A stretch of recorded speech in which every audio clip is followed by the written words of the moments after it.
Hey everyone, do we want to give just a couple minutes for some more folks to join? Sounds good. Thank you. We'll just give them a couple minutes, okay? Hey, Christina. Hey Elaine. Hey, doubtful I'll stay on. I've been really busy. That's okay. We understand your constraints. It's all right. It is recorded, so wherever you cut out, you can just catch up later. Yep. Okay.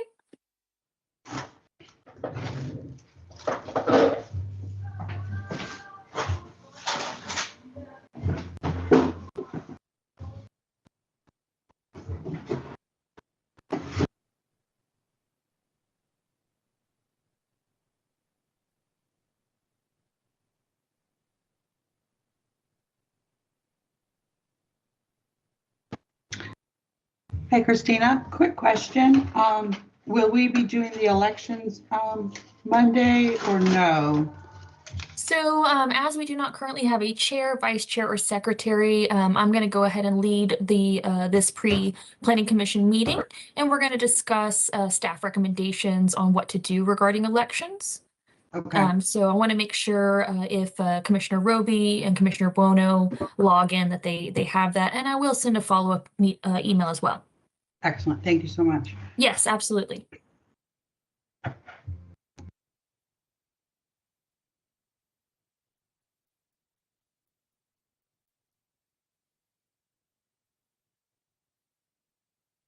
Commissioner Roby, just to let you know, we're just giving one more minute to see if someone else pops in.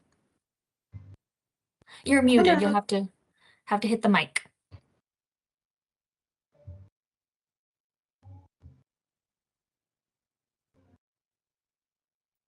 Hello, new Commissioner Roby.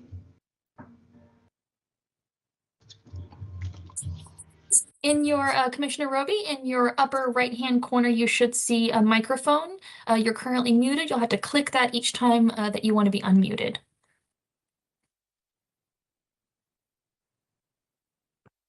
You're still muted, sir. There you go.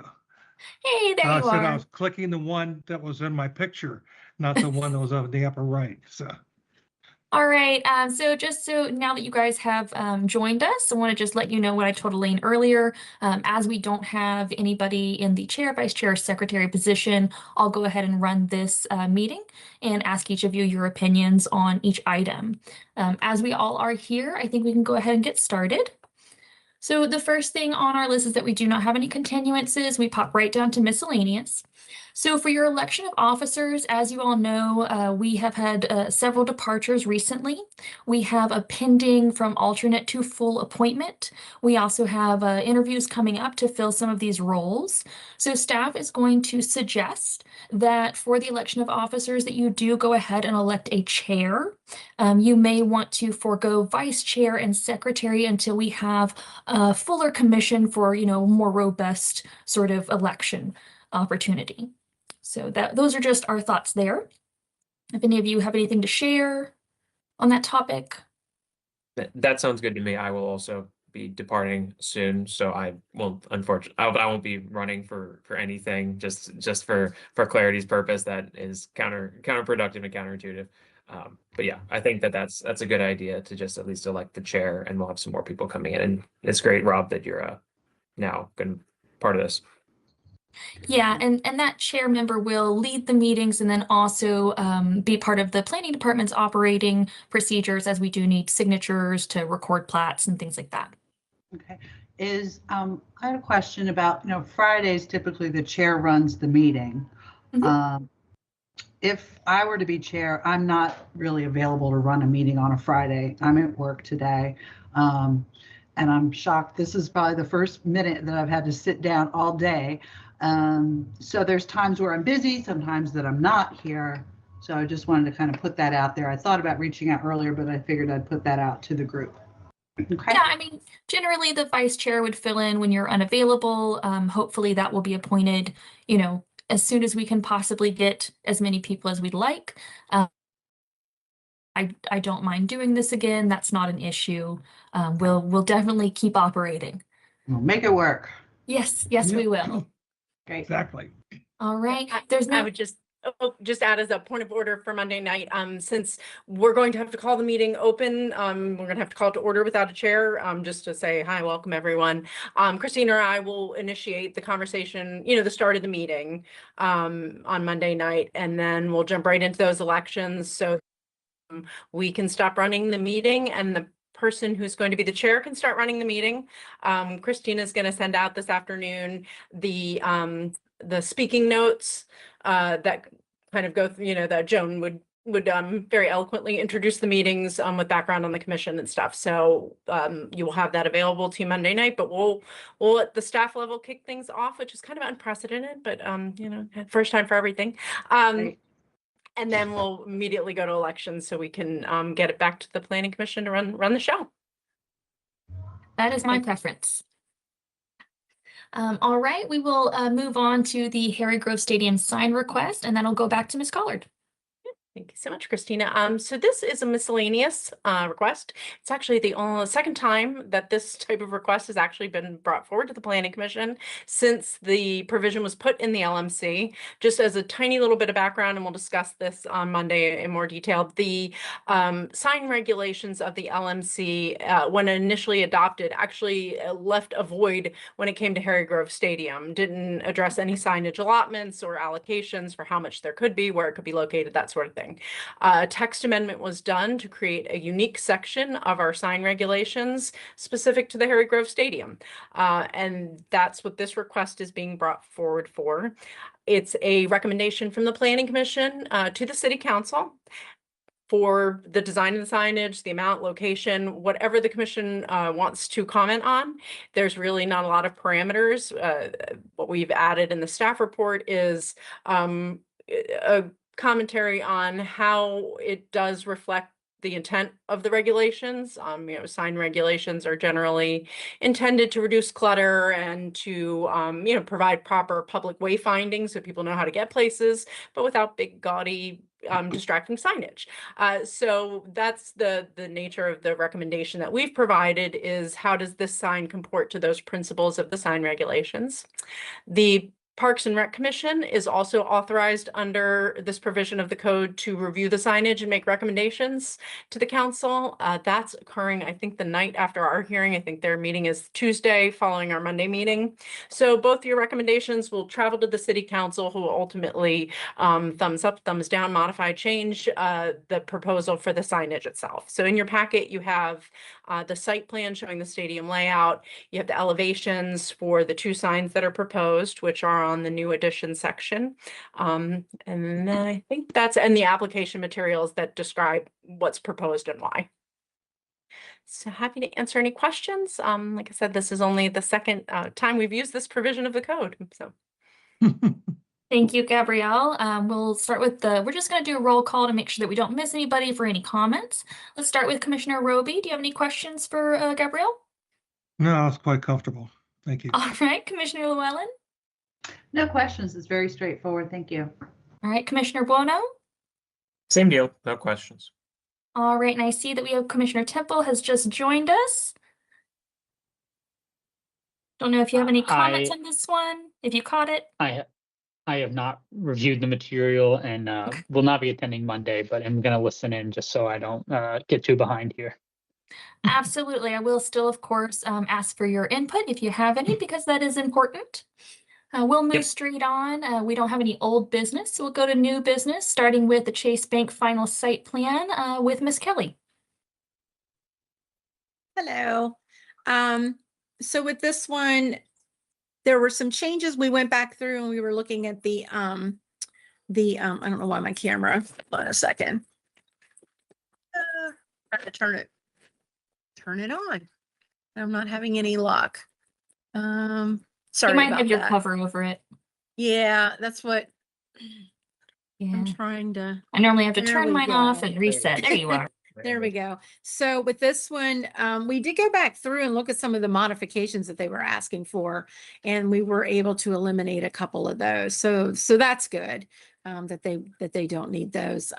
And you guys had asked for illustrations, and the applicant is going to provide that Monday night in a presentation. So you'll have that for you. And other than that, I don't have anything else. Okay, thank you, Sherry. We're going to go back to roll call. We'll start with Commissioner Llewellyn. I have no questions. Thank you, and I look forward to the presentation. All right, Commissioner Buono. No, no questions. All right, Commissioner Temple. No questions. All right, and Commissioner Roby. Likewise. All right, okay. Then we will move on to the Frederick Youth Center and South End Park. This is a final site plan and a combined forest stand delineation and preliminary forest conservation plan. And we are going back to Ms. Kelly. So kind of the same thing with this one. There was a modification for I believe it's for the separation distance that we went back and looked at, and because it's existing, you don't need a modification for that. So that one we were able to eliminate for this project. And other than that, it's pretty clean and straightforward. So if you have any questions on that one. Okay, thank you so much. Commissioner Roby. I'm quite comfortable with it. Thank you. Commissioner Buono. No, I think we're all good. All right, Commissioner Temple. No questions. All right, and Commissioner Llewellyn. I have no questions. Thank you. That's okay. Whatever you need, we're here. But seeing no questions, we will move on to the Whip Clean Car Wash. This is this kind of the same as above. It is a final site plan and combined forest stand delineation and preliminary forest conservation plan. And once again, we are going to Miss Kelly. So this one just had a couple of modifications. Well, they had how many of them? There were 4, so we weren't able to eliminate any of those. So they'll be all moving forward on Monday night. And I don't have anything else to add for that one either. Okay, thank you. We'll start with Commissioner Llewellyn. I have no questions. Thank you. All right, Commissioner Temple, No question. Commissioner Buono, Also no questions. and Commissioner Roby. No questions. All right, so the next one is going to be the Section 404, the gas station and gas sales zoning text amendment. That's going to be with me, with Roderick. And we did provide a staff report. I included 2 new sections, one covering distance and safety and another one addressing nonconformities within the city. You guys had asked at workshop, with this proposal, would it then eliminate some nonconformities? And then also, what are the other regulations that may consider about distance and safety between fuel pumps and residential or resource conservation? I have put that in there. However, around lunchtime today, I did get a request for a continuance on this one. So we will be continuing it at the meeting, but I want to just go ahead and highlight that that information has been provided, but there will be more information to come. So I'm not sure if you have any questions on this. We're just going to go down one more time with Commissioner Roby. No, I'll wait for the resubmission. That'll be fine. Thank you. Okay, all right, Commissioner Buono. No, thanks for compiling some of that information about that. I know this was an odd one, but it's good to have some more information on it. So thank you. Yeah, every zoning text amendment is a whole new ball game. So it's always good to hear in workshop the information you guys need to make a good decision. But the applicant wants to give us more, and I will never say no to that. So Commissioner Llewellyn I have no questions. Thank you. and Commissioner Temple. No questions. Thank you. All right, wonderful. So that brings us to the end of our. Interject super Collins? super quick. Just because we're gonna have, a lot with the new chair elected, there's gonna be some transition going on Monday night. So with the continuance, I would recommend that after we do the election, I was just looking over my agenda, we'll do our call to order announcements. We'll probably at that point go ahead and do the election, then do the minutes. Since you've received a request for continuance, we don't want to wait till that point in the agenda, just in case there's somebody there that evening. So whoever is our newly elected chair will want to do that continuance right at the beginning, just indicating that we've received the request prior to the meeting, dispose of it right then and there. And then that way, if any members of the public are waiting to participate in that, they know at the very beginning and don't stick around super long. Yes, ma'am, that is absolutely what we would like to do. Yep. All right, and so if there's nothing else on that, we are actually going to go back to Ms. Collard for our pre-planning commission training session. And I'm going to share my screen. Give me 1 second. So today we're doing our second installment of our overview of zoning and all that entails. Last month we covered kind of our base and floating zone topics. Today we're talking about overlay zoning, and then what we refer to as development techniques. Not really changes to zoning, but different ways development can occur in accordance with the zoning that's on the property.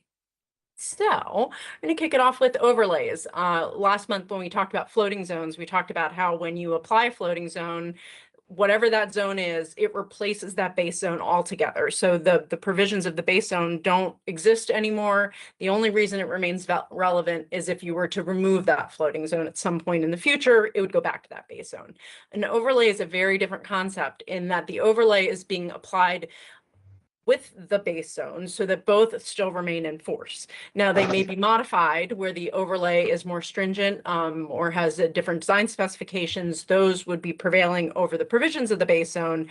But when we think about overlays, the important concept is that both apply. You still retain characteristics of the base zoning, maybe dictating the use, and then the overlay is adding additional regulations with a specific aim in mind. So the types of overlays we have the airport overlay. Here's a map that shows where that yellow bubbly boundary is. The surfaces inside that are runway protection surfaces stemming off of the different runways and have different requirements within those specific areas, but the yellow bubble is the airport overlay. Very reasonably, that is intended to protect the activities of the airport and also to make sure that the public who may be in that area understand that they are living or working in relationship to an airport that has impacts. So it does regulate and add kind of an extra level of conformance with regards to height of structures to prevent any type of obstructions, even natural growth, like we see with forest conservation areas, which sometimes we see conflicts of trying to put forest within the airport overlay or within a specific runway protection zone. That can be a conflict. It does require that new construction or alterations be reviewed to ensure that there are no obstructions into that airspace. There's a FAA Form 7460 that you'll see us reference in our staff reports pretty often. And that is a form that goes to the FAA and the Maryland Aviation Administration. And basically they look at the proposal to ensure that there aren't any obstructions, and they come back with a letter indicating they don't see any hazard to air traffic. In addition to the built environment, the airport overlay does allow for some discretion in preventing potentially incompatible land uses and allowing them to be restricted. We had a zoning case for the Schley property many years ago that was a request to rezone to a mixed-use zoning district where it's currently commercial and light industrial, and that ended up being denied on the basis that you were bringing residential uses into an area in close proximity to the airport in a way that it would become incompatible. Along that line of incompatible and preventing that from occurring, as I said, the overlay also has provisions that require residential uses to be notified essentially on their, it's a note on their plat. So when we record the lots, they are recorded with the notation that the property is within the airport overlay and that there are activities 24 hours a day, 7 days a week associated with the airport that may be noisy or create other impacts. So it is also a way to notify people of their relationship to the airport. And I think a really important component of it as well is that it protects the investment that the city and the federal government has made in our airport.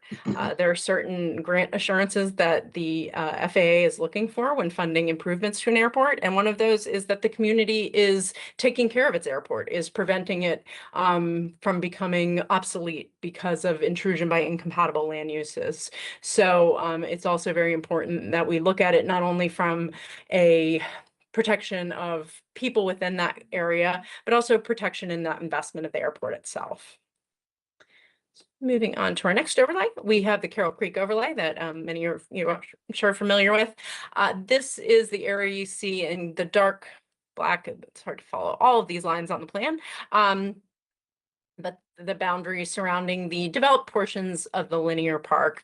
And this was designated with the intent of also protecting a public investment, and that being the linear park improvements itself, by ensuring that the design that's going to be created in the public space around it is compatible and complements the park itself. A lot of the Carroll Creek overlay overlaps with the historic preservation overlay, and we've seen that, I think with the Galleria was the last case where we had this occurrence. In those cases, the historic preservation overlay is generally going to prevail over the Carroll Creek overlay. So any new construction is going to be reviewed by the Historic Preservation Commission in accordance with the guidelines for the historic district, unless or where the guidelines are silent, then the provisions of the Carroll Creek overlay may apply. The CCO regulations do not apply to alterations or additions to existing structures in the HPO at all. So in that case, the guidelines prevail. The standards that you get into with the Carroll Creek overlay are generally design based, right? There, we have requirements for certain, Bob, we spoke about this the other day, certain shadow shade studies to make sure that light and that the creek isn't overshadowed by the construction on its opposing sides. There are requirements for window fenestration and architectural design. There are very limited provisions of the Carroll Creek overlay that dictate use. But as you see on the screen, there are several uses that are totally prohibited within the Carroll Creek overlay. It's mostly design oriented, both in terms of streetscape and creekscape and architectural. On to our highway noise impact overlay. Apologize. Can we I go didn't have back it. to that? Oh, before sure. you leave? Talk a little bit about the high density aspects of the overlay. That's an additional layer of overlay, isn't it, in that area? So the density in the Carroll Creek overlay is generally prescribed by the base zone that is in place. So we have the DB district is the predominant base zone in the Carroll Creek overlay. Up until a couple of years ago, it was actually more restrictive. The density was pushed down by the Carroll Creek overlay components if certain parameters weren't met. A amendment was done 2 or 3 years ago, probably more than that, maybe 3 or 4 years ago, to allow for additional density based on the provision of structured parking. So the maximum units per acre are 75 units per acre in the DB zoning district. However, a provision was added, and I always have to read it and then double read it to make sure I understand exactly what it's saying. But essentially, every space that is provided in a parking garage, parking structure, you get an additional unit, but the maximum additional unit cannot exceed 100% of the density, and so that's a combination of your MPDU and your Carroll Creek overlay provision. So that was intended to create an opportunity to become in line with some of our comprehensive plan goals. You'll recall we have a density enhancement area that's in the comprehensive plan that contemplates having no maximum density at all and letting the form kind of drive what the yield will be.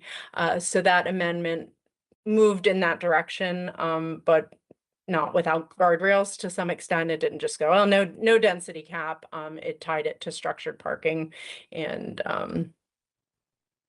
that was the intent of that. Any questions? Thank you. Yeah, absolutely. So the highway noise impact overlay, and I don't have a great map to show that, I apologize. It does show up nicely on our spires, but essentially that boundary of that overlay is defined by the distance from the edge of pavement of our major roadways. And this is intended to ensure that potentially noise impacted residential uses are not adversely impacted by the noise of those roadways. Essentially, there is a setback established that's consistent with that, that table and the distance from the edge of pavement. And residential cannot be constructed unless, in that area, unless a noise study is done to demonstrate that the sound levels would be 66 decibels or less. The planning commission can reduce that setback. So you see it's 400 feet from 26 from the edge of pavement. A developer could come in with a sound study and show that within that 400 feet, the levels dropped to 65 decibels. Maybe, you know, when you got 325 feet away from that edge of pavement, you were already at an acceptable level of noise under 66. The planning commission can essentially modify that setback, then essentially going, well, that's not the 66 decibel line, that's over here. And then construction would be allowed to occur as normal. However, when developing in that noise setback, there are additional parameters based on the type of dwelling unit. So here you'll see single family, townhouse, or multifamily projects, and the decibel levels that have to be met at the residential lot line in order to construct. Inputs? Mhm. Okay, this along with the overlay at the airport, and would be similar, I think, with agricultural properties. When you buy a property that's within that overlay or right adjacent to the overlay, you have to, there's a document you have to sign saying you're aware of that, so that it basically, it mutes your ability to complain about noise, you know, as a nuisance factor. So is that true here as well? I believe on the like a disclosure, like with the historic preservation overlay, there's under Maryland real estate law, you have to have a disclosure that you're within the historic district. Let me double check for you. I'm pretty sure the language in the airport overlay is only related to notations on the final plat itself and not an actual disclosure.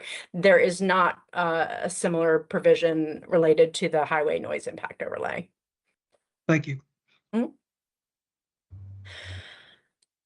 All right, moving on to probably the most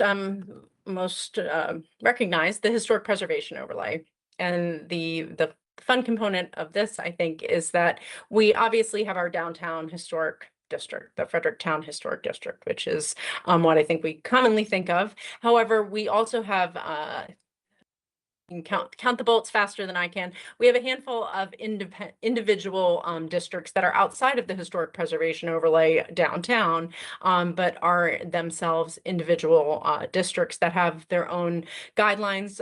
They're subject to a set of design guidelines for individual landmarks and small districts, but those are outside of the confines of the downtown. So kind of interesting concept.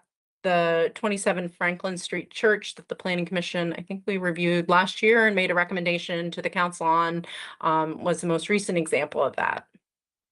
So those projects get treated like development in the downtown historic preservation overlay, where they have to come through the Historic Preservation Commission for approval. They're reviewed for consistency with those small district design guidelines. And then if they come through the Planning Commission for a site plan process, that process proceeds as it normally would. So that second to last bullet point kind of captures that when we have projects that need approval by both the Historic Preservation Commission and the Planning Commission, it can either be a back and forth. New construction in a historic preservation overlay has what's called a level 1 approval, and that goes to the HPC before the Planning Commission would see a final site plan. That level 1 approval is looking at scale, massing, kind of the bulk of the building and what's proposed. Then it comes through the Planning Commission. So when you get it, you know that the the HPC has already reviewed it and given the nod for the general design of the building and the site. And then after the Planning Commission reviews the site plan, it goes for level 2 approval, which is more detailed architectural design standards, lighting fixtures, those types of things. So that happens after the Planning Commission's approval. Additions or rehabilitations to existing structures, that would all happen prior to the Planning Commission's approval of a site plan if necessary. And that's just a one-step process. And then the other interesting thing about individual districts is that it can be individual district can be designated through the demolition review process. Mhm. So outside of a historic preservation overlay, if someone is proposing to demolish an entire structure or significant portions of a structure that's 50 years old or older, the Historic Preservation Commission has the opportunity to review it to see if it's individually significant and whether it would warrant designation with the historic preservation overlay. If the Historic Preservation Commission says, yes, this meets the designation criteria, they essentially become the applicant for rezoning to apply a historic preservation overlay. And that's what we saw in the case of 27 Franklin Street. In those cases, that request will come from the HPC to the Planning Commission and then the City Council. And then lastly, we do have a wellhead protection overlay, and this was designated around wells that the city had as supplemental water supply, groundwater supplies, and it does prohibit certain types of uses that could pose hazards to groundwater. So quarries and mining, bulk storage and mixing of pesticides and fertilizers, underground storage tanks. It also requires that any development over 50% impervious receive conditional use approval from our Zoning Board of Appeals. The wells that this area was surrounding, we have not maintained our permitting on. We don't need them. We have alternative water supplies. So the future status of our wellhead protection overlay and whether it's something we need or want anymore is a question mark. A significant portion of it does overlap with the form-based code area for the East Street corridor. So in looking at that initiative moving forward, amendments to the wellhead protection overlay or elimination of it may be necessary in order to bring to fruition the form-based code, because that is calling for a denser development pattern that would conflict with that. And if we're not depending on those wells anymore as groundwater supply, it obviously wouldn't be needed. So then we move into what's called development techniques. These types of development do not reflect a change in zoning. They provide a flexible set of development standards and require that to be approved through a master plan, but the zoning of the property stays the same. So our first one is the most common we see, which is skipping ahead, planned neighborhood development. So this is section 410 of the LMC, and a PND can only be established in residential zoning districts. Where you're going to see these are mostly in our newly annexed property or properties that were newly annexed at the time they were developed. We have the Whittier PND, Kellerton, Tuscarora Creek are all planned neighborhood developments.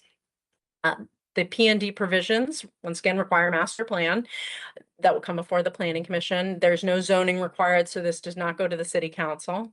It allows for residential unit types that aren't otherwise allowed in that zone. So if the property is zoned R4, that's our low density residential, and it only allows single family per code. The master plan, through the master plan process, the applicant is allowed to ask to have townhouses or multifamily or duplexes or any other type of unit type, even though it's not otherwise allowed in R4. It also allows for some limited commercial use. So once again, R4, generally no commercial uses are allowed. Through the PND, someone can propose a limited commercial component that's consistent with our neighborhood commercial zoning standards. Anything beyond that does require a rezoning to general commercial. The intent really with the PND is to cluster development into a compact design pattern that preserves open space, creates forest conservation spaces, and makes efficient use of infrastructure. So we want less miles of roadway with more houses on them is cheaper to build than big long stretches of roadway with sprawling homes on it. We also have a traditional neighborhood development technique in our code, and we do not have any TNDs in the city. This is kind of a PND on steroids. The intent is to really create kind of a new town concept where you have a commercial component, where you have civic components, and then varying levels of residential development. So it establishes 3 sub areas, a center sub area, the neighborhood sub area, and then park and open space sub areas. So this is really picturing a concept where you have a core that may be more heavily commercial, civic, services, denser multifamily, then surrounded by varying levels of lower density residential, smaller scale retail and services, and parks and open space that either serve as focal points or really serve as an edge to the community. By comparison to a PND, the PND is going to be predominantly a residential community. A TND starts to allow for more of a mixed use environment. And the TND can be established in any zoning district except MU1 or MU2, which are light and heavy industrial and manufacturing office. We do not have any successful examples of that. The very last technique we have is the age-restricted community development technique, or ARCD. The only example we have is Bloomfields, and this provision of the code was actually established to create that community. This allows for flexible design and land use allowances for active adult or retirement oriented communities. It can be established in any residential zone or mixed use MU1 zone. Once again, it's allowing for the integration of any residential unit type, regardless of what the base zoning would otherwise say. Non-residential uses, if it's in a mixed use area, can focus on programmed amenity spaces, clubhouses, things that you would imagine in a highly amenitized retirement community.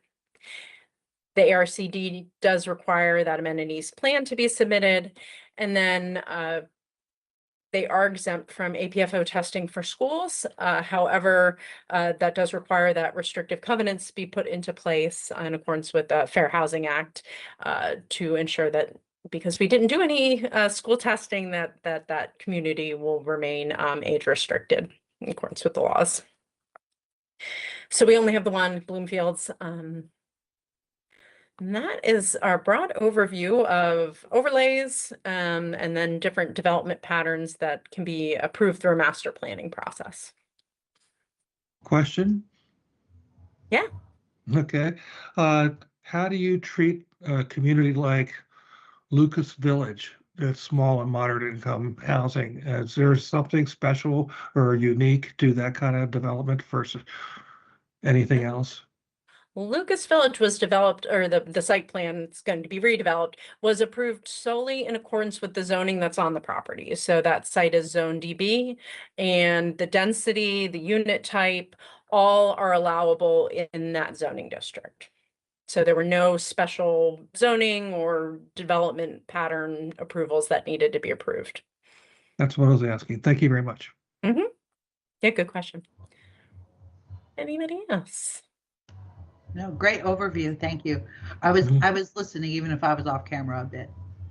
Okay. Good. I don't know what our next installment of training is for next month, but we'll be working on that. And the other thing, going back to talk with Bob about this, we're going to modify these handouts that we provided to include the YouTube link from this meeting and the previous meetings where we did the trainings. So we'll have a composite that if you ever want to relive the moment, that we can, you can have that link directly to the meeting where we discussed it. And hopefully that's a useful tool for anybody who might need it. Yeah, that's great. As things come up, we can go back and go, yeah, we did hear about this before, and now we're going to apply it. So no, this has been great. Thank you. Yeah, absolutely. Well, to use the link, it'll all have to be digital. So we'll compile that and send them out to everybody. Okay. Great. All right, we don't have any more questions on the presentation. No more hands. Okay, I think we have completed our agenda. So I can't wait to see you guys on Monday night. Hope you have a warm weekend, and goodbye. Yes, stay warm. Bye, you guys. Thank Bye, you. everyone. Nice Bye. to see everyone. See you Monday. Bye.